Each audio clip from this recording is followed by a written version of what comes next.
Assalamualaikum warahmatullahi wabarakatuh. Waalaikumsalam. Alhamdulillahi rabbil alamin, wassalatu wassalamu ala asyrafil anbiya'i wal mursalin wa ala alihi wa sahbihi ajma'in. Rabbi shrah li sadri wa yassir li amri wahlul 'uqdatam min lisani yafqahu qawli. Qala Allah Ta'ala fil Qur'anil Karim, a'udzu billahi minasy syaithanir rajim. Bismillahirrahmanirrahim. Ya ayyuhan nas qad ja'atkum maw'izatun min rabbikum wa shifaa'un lima fis sudur wa hudan wa rahmatun lil mu'minin. Qul bi fadlillahi wa bi rahmatihi fabidzalika falyafrahu huwa khairum mimma yajma'un. Sadaqallahul azim. Alhamdulillah, kita bersyukur kehadiran Allah yang telah kembali mempertemukan kita di tempat yang mulia ini. Masya Allah, pengurusnya luar biasa, bersama orang-orang yang mulia. Bapak Ibu semuanya, insya Allah kita semuanya adalah orang-orang yang dimuliakan oleh Allah karena ketakwaan kita, insya Allah. Salam dan salam marilah kita doakan kepada Allah, semoga tercurah kepada Rasulullah sallallahu alaihi wasallam. Allahumma shalli ala Muhammad wa ala ali Muhammad. Insyaallah pertemuan kita yang ke-6 dalam topik akidah, kita lanjutkan kaji kita tentang rukun iman yang ketiga berikutnya. Sebelumnya sudah kita bahas iman kepada Allah, iman kepada Rasul, iman kepada Nabi Muhammad. Sekarang kita bahas tentang iman kepada Al-Quran. Bahasa Arabnya Al-Quranu kalamullah. Al-Quran itu adalah kalamullah. Baik. Mengawali kaji kita sampaikan dulu kabar gembira. Karena Al-Quran itu isinya dua saja, kabar gembira, peringatan, supaya kita ikut selamat bahagia. Ini kabar gembira dari Allah disampaikan Quran surat Yunus 5758, Bu. Apa kata Allah? Ya ayyuhan nas, wahai manusia, kata Allah. Qad ja'atkum mau'izatun min rabbikum. Telah datang kepada kalian. Apa yang telah datang itu? Al-Quran, ada yang tersembunyi di situ. Yang Al-Quran yang Allah datangkan kepada kita itu menjadi mau'izah, menjadi pelajaran yang datang langsung dari Allah. Itu yang pertama. Yang kedua, wasyifa'ul lima fis sudur, ubek bagi segala penyakit yang ada di dalam dada. Yang ketiga, wahuda, dia akan menjadi petunjuk. Yang keempat, warahmah, dia akan menjadi rahmat. Untuk siapa? Lil mu'minin, hanya bagi mereka yang mengimani Al-Quran itu. Nah, itulah fokus itu. Kalau tidak iman kepada Al-Quran, nampak kau tidak dapat. Dia tidak akan bisa mengambil pelajaran terhadap Al-Quran meskipun Al-Quran itu ada di hadapannya. Al-Quran itu tidak akan menjadi mubik baginya walaupun itu ada dalam rumahnya. Rumah tangga pasti ribu isi tadi. Al-Quran itu tidak akan menjadi petunjuk sehingga kemudian hidupnya jaleh. Untuk apa hidup? Kemana tujuan hidup nak jaleh? Dan dia akan menjadi kabar gembira. Lalu berikutnya Allah tegaskan, qul bi fadlillahi wa bi rahmatihi. Katakanlah hai Muhammad, dengan karunia Allah dan dengan rahmat Allah, falyafrahu, fabidzalika falyafrahu. Dengan itulah harusnya orang beriman itu bergembira. Harusnya bergembira dengan Al-Quran. Kita boleh saja bahagia dengan harta kita, dengan keluarga kita, dengan pekerjaan kita, tapi puncak kebahagiaan kita, kegembiraan kita itu karena Al-Quran.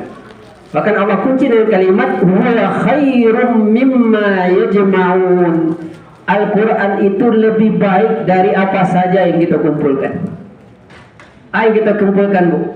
Harta, jabatan, kedudukan, semua dunia ini mau kita ambil semuanya. Kata Allah, Al-Quran ini jauh lebih baik dari apa yang ada di hadapan kita hari ini. Kenapa? Karena kalau harta yang kita miliki, kita tidak punya pedoman, maka harta itu bisa menjerumuskan kita. Itulah buktinya hari ini. Lah triliunan pitihnya Ala baju oranye. Kenapa? Karena tidak punya Al-Quran untuk bagaimana harta itu dia dapatkan, harta itu dia manfaatkan. Tapi kalau Al-Quran hanya dapat, maka harta hanya punya, tahu nyo cara, banyak dapean, banyak gunakan, manfaatkan. Itulah kenapa Allah sampaikan harusnya kita berbahagia itu, bergembira itu dengan Al-Quran. Dan Al-Quran itu harus kita pastikan khairum mimma yajma'un, lebih baik dari apa yang kita kumpulkan.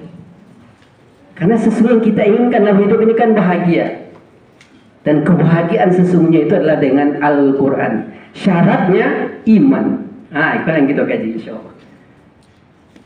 Di materi lerunut tidak selesai, kini kita sambung 2 minggu lagi. Jadi materinya memang agak panjang. Tidak perlu dicatat. Panitia Masya Allah, pengurus Ustaz Abdi dan menyiapkan. Luar biasa di pengurus masjid. Kita mulai. Yang pertama, kecil Allah. Di ayat kedua Al-Baqarah. InsyaAllah semua kita hafal. Dzalikal kitabu la raiba fihi. Itu Al-Quran, kata Allah. Karena Al-Kitab tidak ada mana lain kecuali Al-Quran. Karenanya pakai alif lam. Al-Quran itu kecil Allah la raiba fihi. Enggak ada keraguan di dalamnya. Tidak boleh ada ragu di dalamnya. Dan dia hudal lil muttaqin. Tapi syaratnya tidak ragu itu bagi orang yang bertakwa, yang beriman. Kalau orang tidak bertakwa, tidak beriman, pasti ragu. Dan pasti tidak akan menjadi petunjuk baginya. Itu yang dimaknai oleh Imam Ibnu Katsir dalam tafsirnya, bahwa makna dari dzalikal kitabu la raiba fi, maknanya adalah Al-Quran ini tidak ada keraguan di dalamnya, bahwa benar-benar bersumber dari wahyu, bersumber dari Allah Subhanahu wa taala yang Maha tahu tentang baik buruk untuk diri kita. Cuma kini kan awak masih banyak ragu kan itu Pak Ji. Di mana bukti ragunya? Bukti ragunya mudah. Ya, ketika di dalam masjid Al-Quran pasti kita pakai. Baca solat, panduan solat, baru rukun solat. Panduannya nanti dirinci oleh hadis. Tapi kalau sudah di rumah, ini kita buka-buka aja Al-Quran. Kalau ada masalah suami istri, ayah, ibu, anak. Kalau di pasar kita jadikan Al-Quran sebagai panduan. Ketika ditampai kerajaan kita jadikan Al-Quran sebagai panduan. Ketika di istana negara Al-Quran dijadikan panduan. Kalau alun berarti sebenarnya masih ragu ya Al-Quran. Itu soalnya. Itu yang kita mau dudukkan tentang apa inti dari kaji kita. Al-Quran harus betul-betul kita kokohkan sebagai kalamullah tadi. Firman Allah, wahyu dari Allah. Tidak boleh sedikit pun ragu. Walaupun cuma seujung kuku sehelai rambut. Batang masalah LGBT, ada kita jadi yang solusi. Banyak kalau kita buat perda adat. Keluarlah kecil orang, mama. Ini kan bisa jauh. Peraturan adat untuk menyelesaikan orang lala jaleh melanggar akidah, melanggar kodrat dia sebagai manusia, harus dengan hukum Al-Quran baru selesai masalah. Baik, Bapak Ibu yang dirahmati Allah. Kita balik ke kaji awal tentang keimanan itu kan 6. Iman kepada Allah, kitab, iman kepada Allah, malaikat, kitab, nabi dan rasul, hari akhir, qada qadar. 6 rukun iman itu di dalam kajian akidah itu ada yang bisa dijangkau oleh akal awak, ada yang tidak bisa dijangkau. Makanya untuk membuktikan dia sebagai perkara yang wajib diimani, maka para ulama merumuskan dengan 2 dalil. Satu namanya dalil akli, yang kedua namanya dalil nakli. Apa itu dalil akli? Dalil yang membuktikan bahwa perkara itu adalah pasti menggunakan akal awak. Itu namanya dalil akli. Makanya di Al-Quran ada kalimatnya afala ta'qilun. Kenapa engkau tidak berpikir? Afala tatadzakarun. Kenapa engkau tidak memperhatikan? Itu ajakan untuk berpikir, mencari bukti, mencari dalil untuk iman. Tapi ada perkaranya tidak bisa dijangkau oleh akal. Buktinya kita dengar kini ada suara kendaraan. Hanya itu yang bisa kita putuskan gini. Tapi kendaraan apa yang lalu lalang di muka awak ini di luar masjid? Padahal kan nakik kan? Tidak bisa akal awak menjangkau ni, karena tidak bisa awak jangkau je penginderaan awak. Nah, maka untuk membuktikan perkara yang tidak bisa lagi dijangkau oleh akal, maka perkara akidah harus dirumuskan dengan dalil nakli namanya. Dan syaratnya pun ketat. Dalil nakli tidak bisa hanya buku yang dibuat oleh profesor, tidak boleh. Bahana kelas profesor ini. Bahwa dalil nakli sumbernya hanya dua saja, yakni Al-Quran dan hadis mutawatir. Kenapa? Karena syaratnya qat'iyyus subut, qat'iyyud dilalah. Sumbernya pasti, penunjukannya pasti. Apa yang sumbernya pasti, penunjukannya pasti? Dua saja Bapak Ibu, Al-Quran, hadis mutawatir. Maka kalau dua itu disabut oleh para ulama, pastikan sami'na wa ta'na sudah. Karena perkara yang diinformasikan oleh Al-Quran pasti dia. Kenapa? Karena bersumber dari wahyu. Sekarang kita masuk. Bagaimana mengukuhkan keyakinan kita bahwa Al-Quran itu betul-betul adalah kalamullah. Kamu mengaji agak dalam sekali Bapak Ibu. Ya. Karena mengaji kita memang insya Allah akan runut. Pertama yang harus kita cari dari Al-Quran. Nah, insya Allah harusnya memang Al-Quran tidak ada di hadapan awak. Dan pasti Al-Quran itu berbahasa Arab asli. Inna anzalnahu Qur'anan Arabiyya, kata Allah. Sebenarnya kami menurunkan Al-Quran itu berbahasa Arab asli, bukan bahasa Indonesia, bukan bahasa Minang. Itu satu. Yang kedua diturunkan di Arab, bukan di Padang. Yang ketiga dibawa oleh manusia bernama Muhammad sallallahu alaihi wasallam. Nah, bagaimana secara dalil akli, dalil membuktikan bahwa Al-Quran benar-benar wahyu menggunakan akal? Nanti dikuatkan dengan dalil nakli. Mari kita cari. Kita capek disikap supaya nanti bisa diskusi. Ada tiga kemungkinan asal dari Al-Quran itu. Pertama, ada yang menuduh itu buatannya orang Arab. Yang kedua, itu buatannya yang membawa oleh Nabi Muhammad. Nah, itu kalau di kampus banyak loh. Al-Quran itu kan adalah tafsirnya Muhammad terhadap kalam Tuhan. Maka kalau cuma tafsirnya Muhammad terhadap kalam Tuhan, berarti tidak boleh muta'atik Al-Quran. Al-Quran itu kan cuma cocok untuk orang Arab. Untuk orang awak kan tidak cocok loh. Awak daerahnya tropis, Arab tanah, angin. Itu pakaian di Arab, dia pakaian awak itu tidak cocok. Gaya hidup di Arab, gaya hidup di awak itu tidak sama. Tentu harus ada dulu Al-Quran versi awak. Itu gaya-gaya namanya orang liberal gitu. Dan yang ketiga kemungkinan adalah Al-Quran hanya bersumber dari Allah SWT. Mari kita buktikan secara dalil akli masing-masing kemungkinan itu. Pertama, Al-Quran berbahasa Quraisy asli. Karena Al-Quran itu diturunkan di Arab, khususnya di kalangan Quraisy, yang pada saat itu adalah negara adidaya yang ada di Jazirah Arab. Terbukti ternyata orang Quraisy penentang pertama Al-Quran, dan bahkan menyiksa para pengemban Al-Quran. Para sahabat Nabi sudah kita ceritakan kemarin bagaimana Yasir, Ammar bin Yasir, Sumayyah disiksa begitu rupa untuk mempertahankan keimanannya kepada Al-Quran, sampai Nabi memberikan kabar gembira, sabran ala Yasir, bersabarlah engkau wahai keluarga Yasir, fa inna mau'idakumul jannah, sungguh Allah menjanjikan untukmu surga. Dan Yasir dengan keimanan yang kokoh kepada Al-Quran menjawab dengan begitu yakin, inni araha zahiratan ya Rasulullah, aku benar-benar melihat surga itu ya Rasulullah. Masya Allah.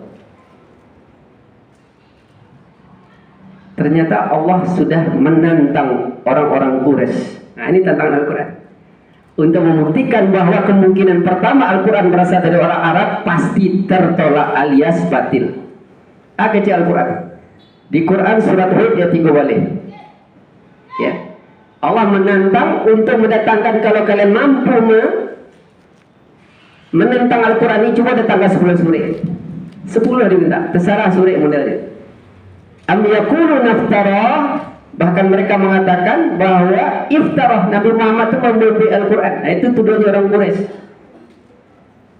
Qul fa'tu bi asri suwarin misli, katakan kepada mereka, kata Allah, kalau memang begitu tuduhan kalian, coba datangkan 10 surat semisal Al-Quran. Lebih bisa. Ya. Lalu kemudian apa kata Allah? Muftarayatin wada'u man istata'tum min dunillah in kuntum shadiqin. Ya. Dan panggillah orang-orang yang kamu sanggup memanggilnya selain Allah jika kamu benar-benar orang yang bisa untuk menandingi itu. Ternyata gagal. Tidak bisa 10. Turun tantangan menjadi cie saja jadi. Dan kalau ada kalian 10 cie saja jadi. Disampaikan di dalam Quran surah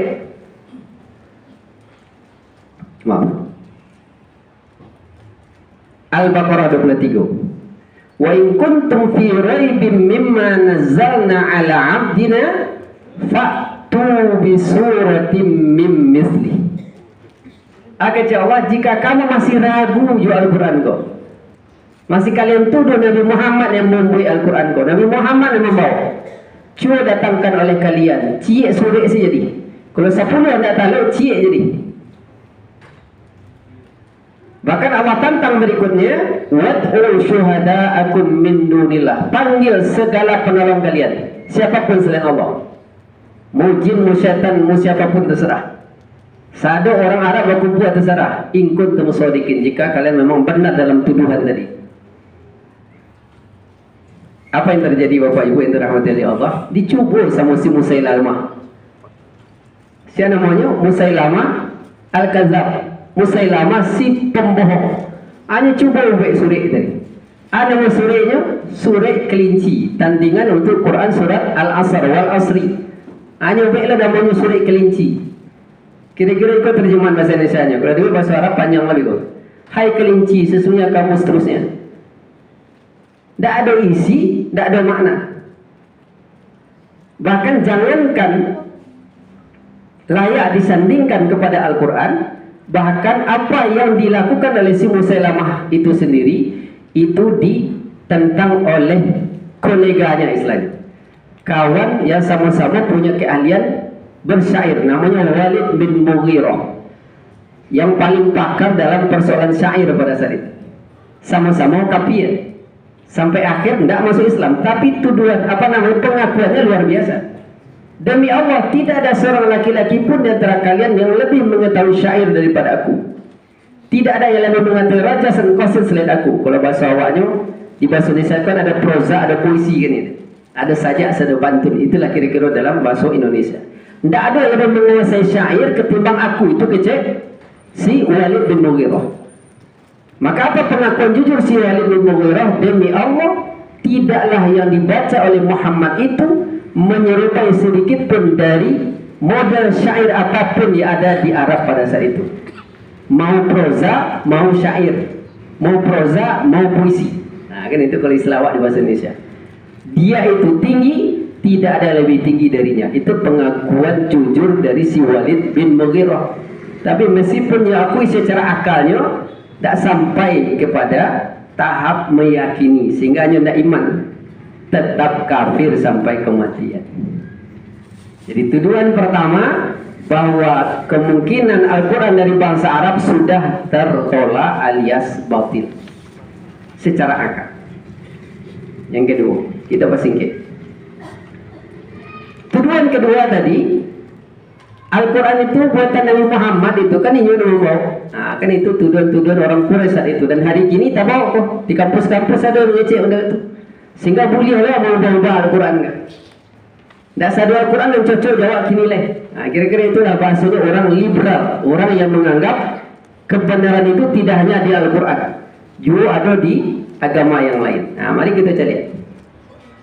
Apakah tuduhan itu dengan mudah bisa kita mentahkan? Pertama, Nabi Muhammad SAW bagian dari orang Arab. Maka kalau Nabi Muhammad bagian dari orang Arab, kalau orang Arab secara keseluruhan tidak bisa menandingi Al-Quran, apalagi Nabi Muhammad yang bukan ahli syair, bukan ahli puisi. Yang kedua dasarnya, gaya bahasanya Nabi Muhammad dalam menyampaikan hadis berbeda dengan gaya bahasanya Al-Quran. Ada hadis, ada Al-Quran. Apa beda hadis dengan Al-Quran? Kalau Al-Quran, lafaz makna dari Allah, itu Al-Quran. Dzalikal kitabu la raiba fi. Semua Al-Quran dari Al-Fatihah sampai An-Nas, lafaznya, tulisannya, semuanya merupakan wahyu. lafaznya, maknanya itu semuanya dari Allah disampaikan lewat Jibril kepada Nabi Muhammad SAW. Tapi kalau hadis, maknanya dari Allah, lafaznya dari Nabi. Makna dari Allah, mengungkapkannya dengan lisan Nabi. Maka apa yang bisa kita lihat? Gaya bahasa hadis berbeda dengan gaya bahasa Al-Quran. Contoh hadis yang biasa kita baca, khairukum man ta'allamal Qur'ana wa 'allamahu, itu hadis. Sebaik-baik kalian kata Nabi, siapa mempelajari Al-Quran lalu dia mengajarkannya, itu hadis. Dan gaya bahasa ini tentu berbeda dengan gaya bahasa Al-Quran. Jauh dari sisi i'jaznya, dari sisi tata bahasanya. Dua. Yang ketiga, Bapak Ibu yang dirahmati oleh Allah, banyak informasi di dalam Al-Quran yang tidak pernah terjadi di hadapan Nabi Muhammad, tapi terbukti kebenarannya, baik sebelum adanya Nabi Muhammad atau setelah. Banyak perkara-perkara yang diinformasikan di dalam Al-Quran yang sebenarnya orang Arab tidak pernah tahu pada saat itu. Tahunya baru sekarang ini. Mari kita lihat beberapa. Ya. Kita persingkat. Ya. Jadi pertama, informasi yang disampaikan Nabi Muhammad banyak sekali dalam Al-Quran yang tidak pernah terjadi di hadapan Nabi Muhammad. Perkara-perkara yang sudah terjadi di masa lalu. Apa contohnya? Mari kita lihat. Satu, informasi di masa Nabi Musa misalnya.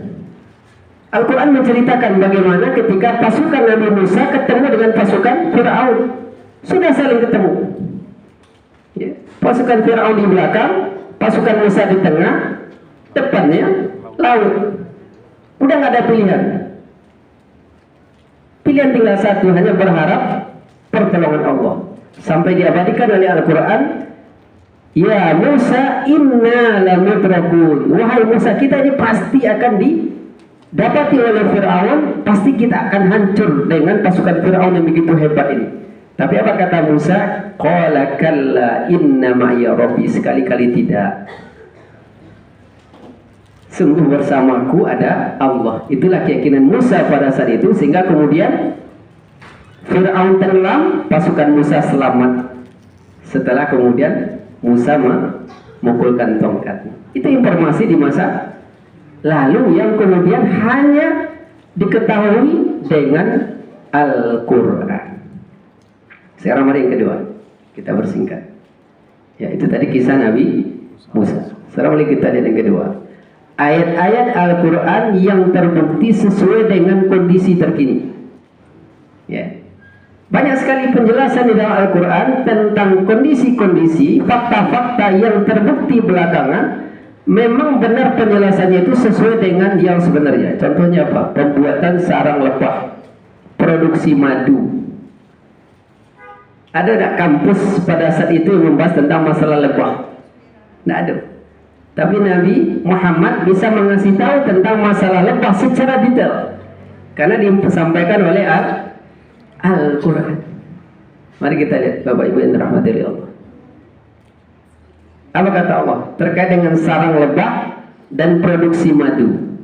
Wa awha rabbuka ilan nahli anittakhidhi minal jibali buyuta wa minasyajari wa mimma ya'rushun. Dan Tuhanmu mewahyukan kepada lebah, buatlah sarang-sarang di bukit-bukit, di pohon-pohon kayu, dan di tempat-tempat yang dibikin oleh manusia. Dan memang itulah dia fakta dari lebah. Kalau membuat sarang pasti di bukit, di pohon-pohon kayu, di tempat yang memang dibuat oleh manusia. Tahunya kan sekarang ini. Berikutnya apa lagi? Tsumma kuli min kulli tsamarat. Kemudian makanlah dari tiap-tiap buah-buahan. Fasuki subula rabbiki dzulula. Lalu tempuhlah jalan Tuhanmu yang telah dimudahkan bagimu. Yakhruju min butuniha syarabun mukhtalifun alwanuhu fihi shifaa'un linnas. Dari perut lebah itu keluar madu yang bermacam-macam warnanya. Terbukti hari ini. Nah, namanya lebah itu mengeluarkan madu yang warnanya macam-macam, tergantung apa yang dia konsumsi kan. Dan yang paling utama di situ apa? Fihi shifaa'un linnas.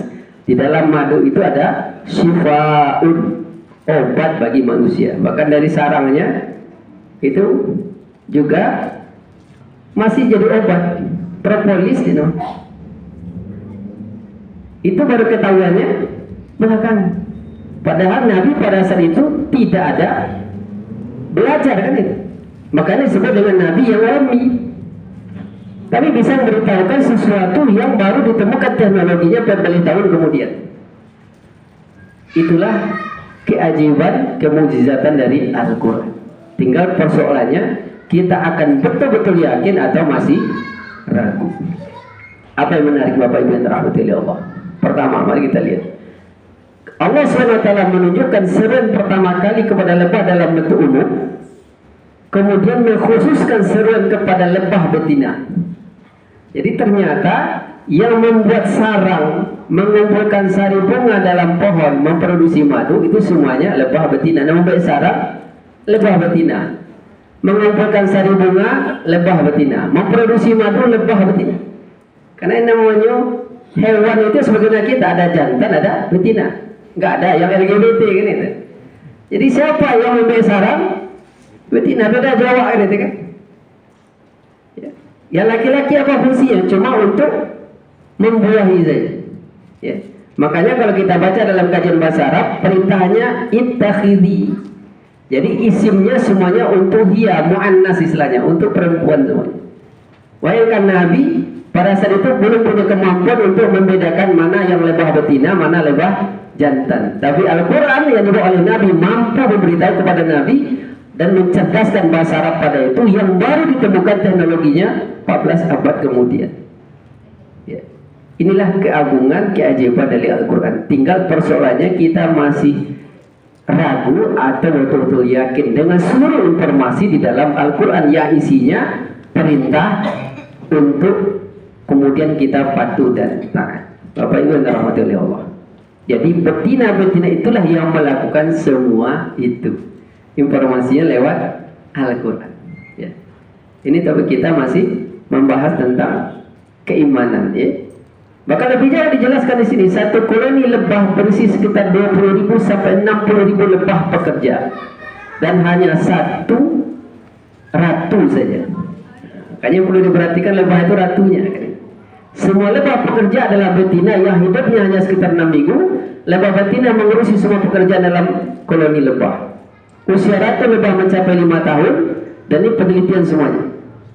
Penelitian ini baru ketemunya 14 abad kemudian. Sementara Al-Quran sudah ngasih tahu jauh sebelum itu tentang siapa yang bekerja membuat sarang, siapa yang bekerja mengumpulkan sari-sari bunga yang memproduksi madu. Semuanya pekerjaan dari lebah betina.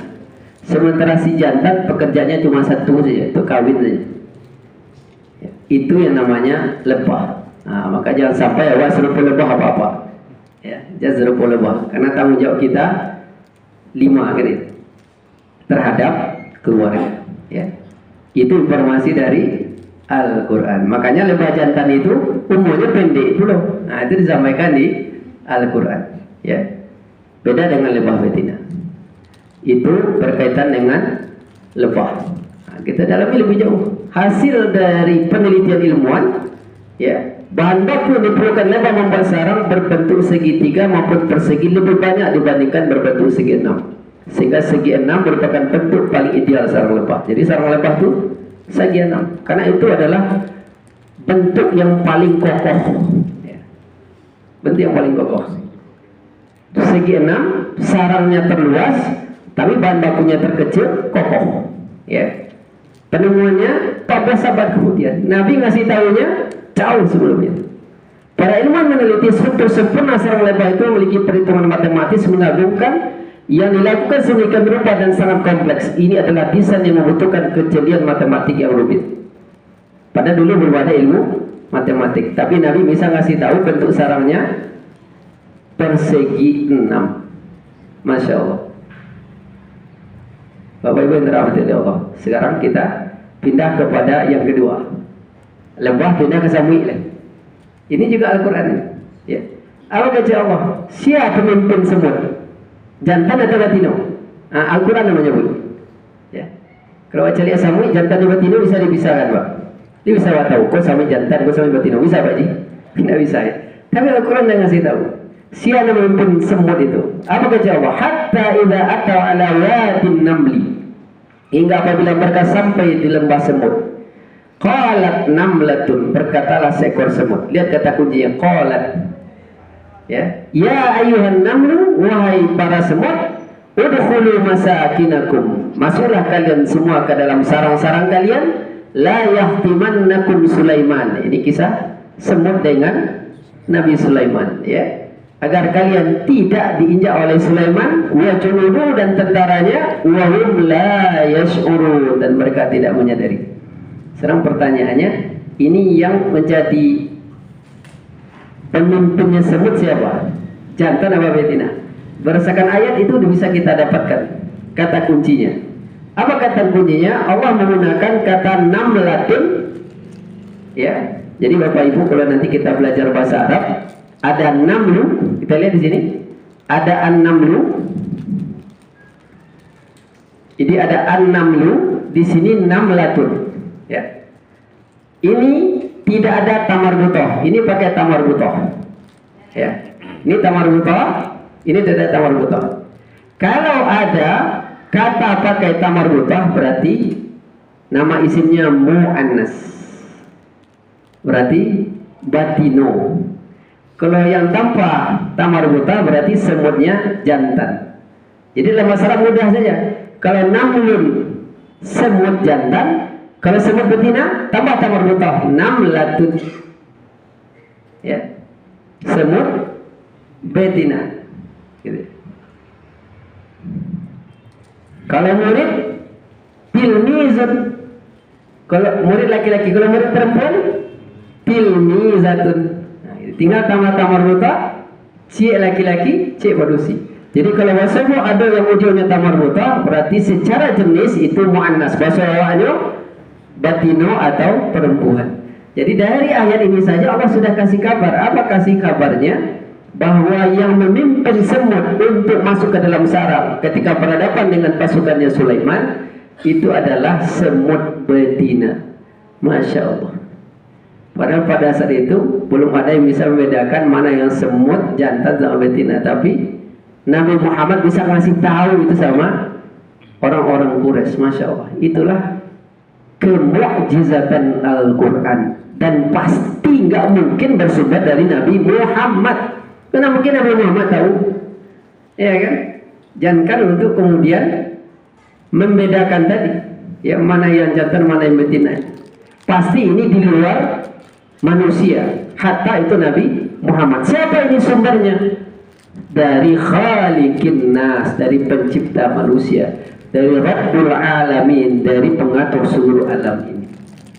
Keyakinan itu yang harus kita kokohkan dalam diri kita, sehingga lahirlah konsekuensi keimanan itu yang paling penting.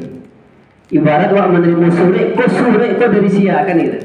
Kalau suri kok dari seseorang yang kita percaya, pasti surat ini akan patuhi apapun yang disampaikan di dalamnya. Apalagi ini adalah surat, ini dalamnya tadi 4 isinya. Pelajaran mau'izah. Kurang apa lagi? Karena hari kini lah begitu banyak peringatan-peringatan yang Allah berikan, tapi belum menjadi pelajaran bagi awak ini. Apakah menunggu dulu itu sampai kepada kita? Ya. Karena kalau sudah sampai ke kita, biasanya kalau wala jatuh susah balik. Ya kan? Yang kedua, syifa'ul lima fis sudur, menjadi obat bagi apa yang ada dalam dadu. Begitu banyak orang hari ini resah, gelisah, tidak tenang, tidak tentram, tidak bahagia, mencari jawaban kemana-mana, mencari solusi ke mahkamah, tapi tidak bersebut-sebut kebahagiaan. Kenapa? Karena sumber kebahagiaannya tidak hanya datangi, tidak hanya tempuh, tidak hanya ambil. Sumber kebahagiaan itu dari Al-Quran. Yang ketiga, dia akan menjadi petunjuk. Banyak orang hari ini salah arah. Yang gampang menjadi rahmat. Kebaikan terus bertambah. Bapak Ibu yang dirahmati Allah, insyaallah bahwa kesimpulan kita bahwa fakta-fakta di atas merupakan beberapa bukti. Baru 2 bukti yang kita bahas. Madu, Labah cik, samui cik, labah samui je. Kalau sampai ke diri awak ya, labah sampai ke kita je, ya kan? Itu sudah cukup untuk membuktikan bahwa Al-Quran tidak bersumber kecuali dari zat yang telah menciptakan makhluk-makhluk